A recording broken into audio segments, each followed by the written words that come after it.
wanted to make a video about how I read philosophy, as it is one of my passions and I think it would help a lot, especially people just starting with it. This is my current read. I usually read philosophy from actual books, but I couldn't find any copy of Phaedo, so I had to download it as an ebook. So far I'm in the middle of the book. I started it a few days ago and I really love it. I haven't read anything yet from Plato, so this is, I think, a really good place to start. Since I'm not really good at memorizing ideas, even if I like something, like I usually just forget whole books, I really want to have all philosophy concepts I read by my side, so I have always a notebook with me. I'm going to do a flip through at the end of the video, so if you want to skip there, but right now I want to show you how I usually read philosophy in real time and how I go with writing ideas on this notebook. I actually read a few pages last night and I didn't have the will to write what I thought on paper, so I just highlighted some quotes I loved and wanted to write the next day about. I don't usually leave stuff for the next day, but it was really late at night and I just wanted to read. There is, I think, this misconception that when reading philosophy you should always, but always pay attention to everything, like every sentence you maybe don't understand or maybe a new concept. And while I think this may be really good for some people, it's not really my case.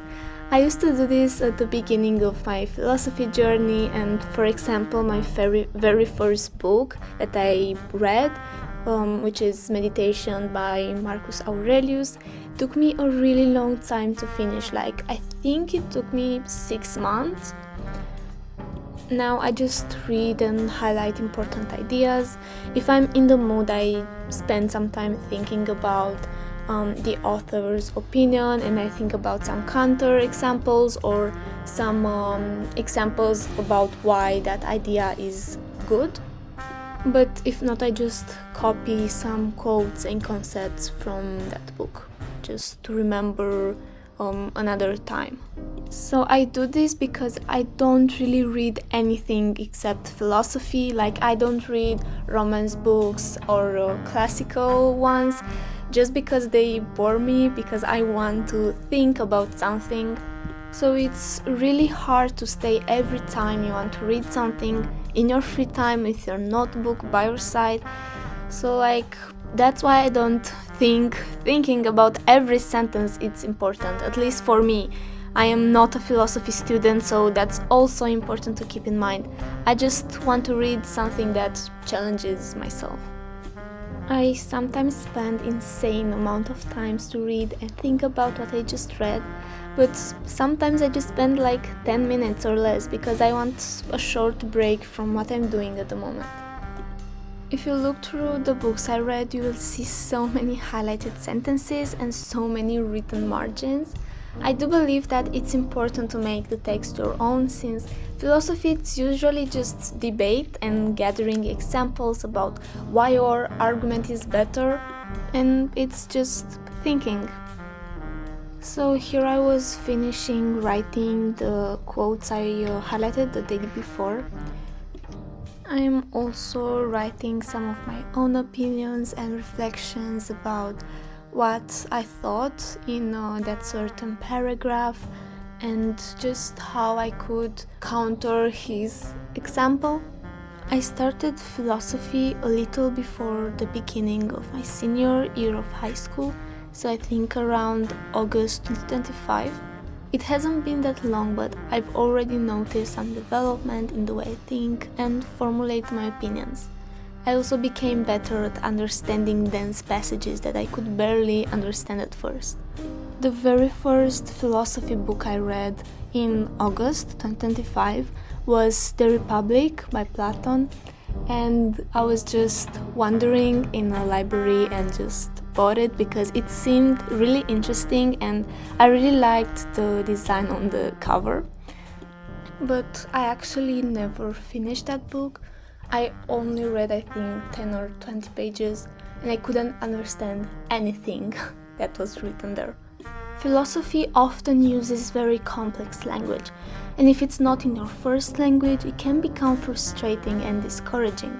Sometimes it makes you want to stop reading philosophy altogether. But I think it's important to remember that almost everyone feels this way in the beginning. I don't think there are many people who fully understood an entire philosophy book during their first years of reading. Another thing I noticed is that philosophy changes the way you look at everyday life. You start questioning things you normally take for granted, like morality, identity, freedom, or even happiness. Even simple conversations can become more meaningful because you begin to think more carefully about what people actually mean when they speak.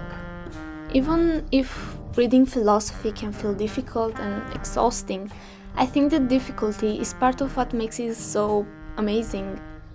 When you finally understand a complicated idea or connect different concepts together, it feels genuinely satisfying. Now, I want to show you my notebook, which I use for philosophy and only philosophy. So I took this book from Sweden. I don't really remember the store it was from, but I really love it. So in this notebook, I usually write ideas which I felt were really important for my philosophy journey, and some key concepts and birth dates of important philosophers and what they thought. That's why I started with Sophie's Choice. I think it was Sophie's Choice. And it was a really interesting book. It told me everything I need to know about important philosophers, and I think it's a really good place to start if you want to start with philosophy. So I use a specific way of writing in this journal.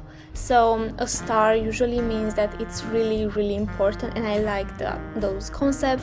An exclamation mark means that I resonate with that idea and also that idea is important. I usually also write on top of the page, as you can see here, with sticky notes, because sometimes I just want to write even more, or sometimes I come back and want to think about what I wrote before. As you can see, I don't use any color. It's only my black pen and the color of the page. I do this because I use lots of colors in other notebooks from school, and I think it's quite exhausting. For me, a philosophy notebook should be something really simple, where words are the most important thing you have there and not colors. I use these blue sticky notes to differentiate between different books. As you can see here, I was reading something about Sartre. Also, I use both languages that I speak, Romanian and English, because sometimes I read a book in Romanian and I can't write my ideas in English because it's philosophy and you have the idea in Romanian and it's really hard to translate it to English. But sometimes I have it in English just because the same reason it's hard to translate it in Romanian.